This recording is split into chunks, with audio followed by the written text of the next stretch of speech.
নমস্কার বন্ধুরা, Pintu poultry expert চ্যানেলে জানাই আপনাদের সবাইকে স্বাগতম। আজ হচ্ছে পঞ্চম দিনের সন্ধ্যা। প্রতিদিনের আপডেটের মতন আজও আপডেট নিয়ে চলে এসেছি। যেসব দাদা ভাইরা আমাকে দেখছেন তাদের জানাই অসংখ্য ধন্যবাদ। অবশ্যই দেখুন, নতুন কিছু শিখবেন, নতুন সম্পর্কে কিছু জানবেন। জানার ও শেখার দাদা কখনো বয়স হয় না। তাই যদি দেখে শুনে কিছু শিখতে পারেন সেটা অবশ্যই ভালো। এবং যদি আমি আপনাদের কিছু ন্যূনতম কিছু কাজে বা ন্যূনতম কোনো সাহায্য করতে পারি, সেটা আমি আমার সৌভাগ্য বলে মনে করব। যাই হোক দাদা, পঞ্চম দিনের সন্ধ্যাবেলার আপডেট বলতে দেখুন, ভেন্টিলেশনের জন্য আমি 20% পর্দা খুলেছি, দেখতেই পাচ্ছেন। বাকি পুরো পর্দা দেওয়া আছে। এবং মুরগির কন্ডিশন আপনারা দেখেই বুঝতে পারবেন। যারা কনস্ট্যান্ট বা প্রতিনিয়ত ভিডিও দেখছেন, তারা এটা অন্তত দেখে বুঝতে পারছেন যে আমার মুরগির কন্ডিশন বা মুরগির কোয়ালিটি কীরকম আছে। যাই হোক, কালকে একটা খাটাল বাড়াতে হবে, তাহলে এত পুরো দেখাবে না মুরগি। অবশ্যই আরেকটা দ্বিতীয় কথা বা রিকোয়েস্ট আপনাদের কাছে, যেসব দাদা দিদিরা আমায় দেখছেন তাদেরকে একটাই রিকোয়েস্ট করব, যদি আমি কিছু ভুল বলে থাকি বা আপনারা যদি কোনো জিনিসের সম্পর্কে ধারণা থাকে, অবশ্যই আমাকে কমেন্ট করে জানান এই ছোটো ভাইটার, তাহলে সেই জিনিসটা শিখতে বা বুঝতে আরও বেশি সাহায্য হবে। যাই হোক, পঞ্চম দিনে আমি সেম ক্যালসিয়াম মেডিসিন 24 আওয়ার্সের জন্য বা 24 ঘন্টার জন্য রানিং করেছি। এবং সাথে অবশ্যই শোধন। পাইপলাইনটা 5 দিনে ভাবলাম করব আজকে, কিন্তু পাইপলাইনটা আমার একটু সমস্যার কারণে আমার কালকের দিনটাও পড়ে যাবে। কেননা পাইপ দেখতেই পাচ্ছেন, পাইপ অনেক জায়গায় পাইপের ইন্দুরে কেটে দিয়েছে, সেগুলো পুরাতনগুলো চেঞ্জ করতে হবে। তাই বাজার, আজ বৃষ্টির জন্য বাজার যেতে পারিনি, কাল বাজারে গিয়ে সেই সব জিনিস এনে তারপর চেঞ্জ করে আবার পাইপলাইনটা শুরু করব।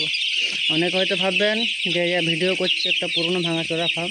হ্যাঁ দাদা, অবশ্যই ভাঙাচোরা ফার্ম। আমরা ফার্মটা সারাবো বা ফার্মটা টোটালটা উপর সেটটা এই যে দেখছেন টিনটা নষ্ট হয়ে গেছে, এই টিনটা অ্যাডভেস্টার রূপান্তরিত করব। তার জন্য এখনও পর্যন্ত কোনো কিছু পাল্টায়নি। যেহেতু বর্ষাকাল চলে এসছে, এই ঘাটু বৃষ্টি পড়েনি, সেহেতু বাচ্চা নামিয়ে নিয়েছি। যাই হোক, আজ পঞ্চম দিনের সেম মেডিসিন, সেম মেডিকেশান। এবং যাদের এখন এই ওয়েদারে বা বৃষ্টি ওয়েদারে আজকে 2 দিন বা 3 দিন বা 1 দিন বয়স মুরগির, এবং মুরগি অনেক অংশে জড়ো হচ্ছে, তারা চাইলে এমিগাসিন বা এমিনজেট করতে পারে, অথবা জেনটা টাইলোসিনও করে দিলেও কোনো অসুবিধা নেই। তাদের ক্ষেত্রে অনেক বেশি সুবিধা হবে। আমার ওই অবস্থা থেকে রিকভার করেছি। মুরগির ওজন 110 গ্রামের ঊর্ধ্বে আসে আজ। তাই ওই অবস্থা থেকে যখন রিকভারি করে গেছি, সেহেতু আমার ক্ষেত্রে প্রয়োজন নেই। কিন্তু যেসব দাদা ভাইদের ফার্মে মুরগির 1 বা 2 দিন বয়স, তারা অবশ্যই এমিকাসিন বাজার থেকে কিনে হলেও করে দেন। কারণ এমিকাসিন বডি টেম্পারেচার ভিতর থেকে হিট রাখবে, তাহলে মোটালিটি হবে না এবং মুরগির জড়ভাব কেটে যাবে। যাই হোক, খাবার কন্ডিশন দেখতে পাচ্ছেন। রাত্রে আমি একটু কমই খাবার লাগাই, যাতে যেন এই খাবারটা সকালে কেটে যায়। সেই হিসাবে আমি রাত্রে যতটুকু প্রয়োজন রাত চালানোর জন্য, তো ঠিক ততটুকুনি খাবার দেওয়া হবে। কেননা এই ওয়েদারটা, আপনি বারবার বলেছি যে এই ওয়েদারটা হচ্ছে পিকনিক সিজন, বা এমন একটা ওয়েদার যে ওয়েদারে পাখিরা জল খাচ্ছে ইচ্ছা করবে না বা জল খাওয়ার প্রবণতা দেখায় না। তাই এই ওয়েদারে খাবার কম খাইয়ে মুরগিকে তাড়িয়ে জল খাওয়াতে হবে। অবশ্যই যদি আপনি খাবার বেশি খান তাতেও কোনো অসুবিধা হবে না, যদি আপনি ঠিকমতো জলটা খাওয়াতে পারেন। খাবার আর জলের ডোজটা আমি আপনাদের আগেও বলেছি, এখনও বলে দিচ্ছি। যদি 1 কেজি খাবার খায় মুরগি, সেক্ষেত্রে 3 লিটার জল খাওয়া অতি আবশ্যক, বাধ্যতামূলক। কেননা 3 ভাগ জল 1 ভাগ খাবার খেলে তবে সেটা ডাইজেস্ট বা হজমের ক্ষেত্রে সুবিধা হবে। তা না হলে যদি খাবার বেশি খায়, জল কম খায়, সেক্ষেত্রে অতি সত্বর বা অতি অবশ্যই কিডনির সমস্যা এসে যাবে। এবার অনেকের মনে প্রশ্ন থাকতে পারে, দাদা কিডনির সমস্যা নিয়ে এত কথা বলছেন, ঠিক কোন বয়স থেকে বা কতদিন বয়স থেকে আমি কিডনির সম্পর্কে অ্যালার্ট হব? সেক্ষেত্রে আমি বলবো, কিডনির সমস্যা সম্পর্কে 2টি অবদান। এক হচ্ছে ম্যানেজমেন্ট, দ্বিতীয় হচ্ছে মেডিকেশান। আপনার যদি ম্যানেজমেন্ট প্রপার বা ম্যানেজমেন্ট খুব সুন্দর হয়, সেক্ষেত্রে আপনার মেডিকেশানের দিকে যেতে হবে না। হ্যাঁ, বেসিক মেডিসিন কিছু চালিয়ে দিলে সেক্ষেত্রে হয়ে যাবে। এবং যাদের যেদিকের ওয়েদার অনুযায়ী কিডনির প্রবণতা বেশি আসে বা সিজনেবল রোগ ওটা, সেক্ষেত্রে আমি তাদের দিকে বলবো তারা অবশ্যই চিনি বা স্যাকারিন ইউজ করতে পারেন। চিনির চেয়ে অনেক বেশি কার্যকর স্যাকারিন প্রথম দিন ডে 1 থেকে স্টার্ট করতে পারেন অ্যাজ এ সাপোর্টার হিসাবে। যদি আপনারা ওই স্যাকারিনটা ইউজ করেন, সেক্ষেত্রে কিন্তু আপনারা অনেক বেশি উপকার পাবেন।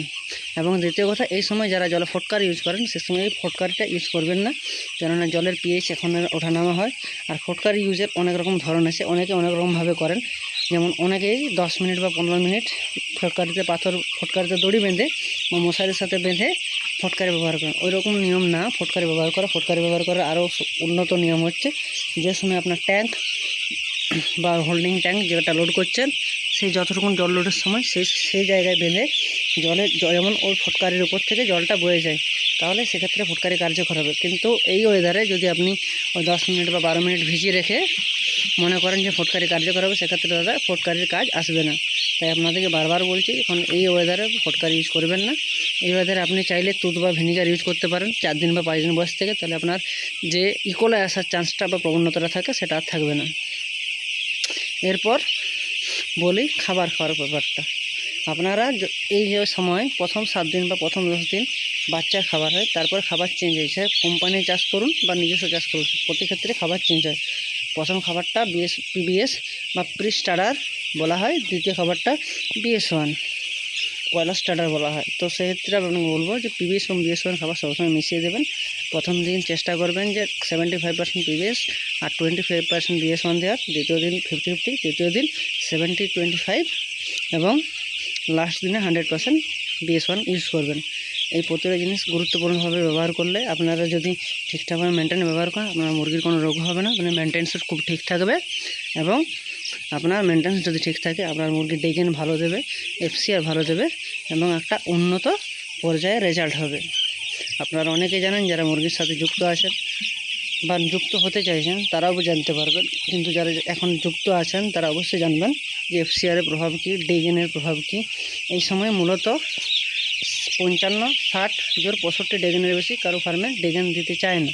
কিন্তু আমি কথা দিচ্ছি, আপনারা যদি আমার ফলো করে রাখেন বা আমার কথাগুলো শুনে একটু ট্রিক্স অ্যান্ড ট্রিক ইউজ করেন, সেক্ষেত্রে আপনার 70+ ডেগেন অতি অবশ্যই হবে। 70+ ডেগেন মানে আপনার FCR বিলো 1.7 থাকবে এবং বডি ওয়েট অ্যাভাব 2 কেজি থাকবে। 40 দিনে অবশ্যই 2 কেজি প্লাস ওজন হবে। শুধু ওজনটা দেখলে হবে না তো দাদা, সে সাথে FCR-টাকেও 1.7 বিলো রাখতে হবে। তাই বারবার করে বলছি, আমার কথাগুলো একটু শুনুন, সাজেশান শুনুন এবং অতি অবশ্যই যারা দেখছেন তারা একটা করে কমেন্ট করে জানাবেন যে যদি কোনো জায়গায় অসুবিধা হয় বা কোনো আরও নতুন কোনো কোশ্চেন থাকে।